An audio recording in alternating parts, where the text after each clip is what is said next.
తీసుకొస్తే మళ్ళా అరెస్ట్. ఇప్పుడు మళ్ళా దాదాపుగా 3 వారాల నుంచి జైల్లో ఉన్నాడు. సురేష్ భార్య ఆవిడ మీద కూడా కేసులు.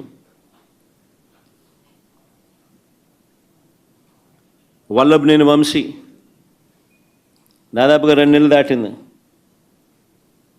ఒక కేసు అయిపోతానే మళ్ళీ ఇంకొక కేసు, ఒక కేసులో బెయిల్ వస్తూనే మళ్ళీ ఇంకొక కేసు. ఇప్పుడు 11 కేసులు అయినట్టున్నాయి. జోగి రమేష్ కొడుకును, కాకాని గోవర్ధన్ని, కృష్ణమోహన్ అన్నను, నా ఓఎస్డి పాపం ఆయన చూస్తే కూడా అసలు ఎవడైనా కూడా జాలి అనిపిస్తుంది.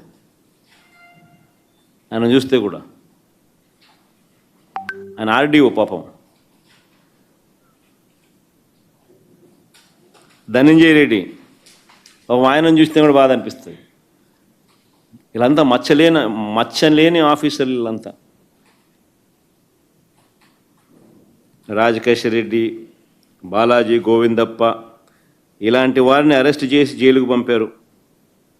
మా ఎంపీ మిథున్ రెడ్డిని ఎప్పుడెప్పుడు అరెస్ట్ చేయాలని చెప్పి వెంటబడతా ఉన్నారు. మా పెద్దిరెడ్డి రామచంద్రారెడ్డిని చంద్రబాబు నాయుడిని ఎప్పుడో కాలేజ్ టైంలో ఎప్పుడో కొట్టినాడంట ఆయన.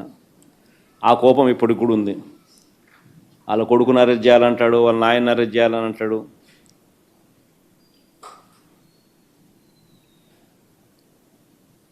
పేరుని నాని అది బాబు కనపడలే ఈరోజు మామూలుగా ఇప్పుడు ఉంటాడు.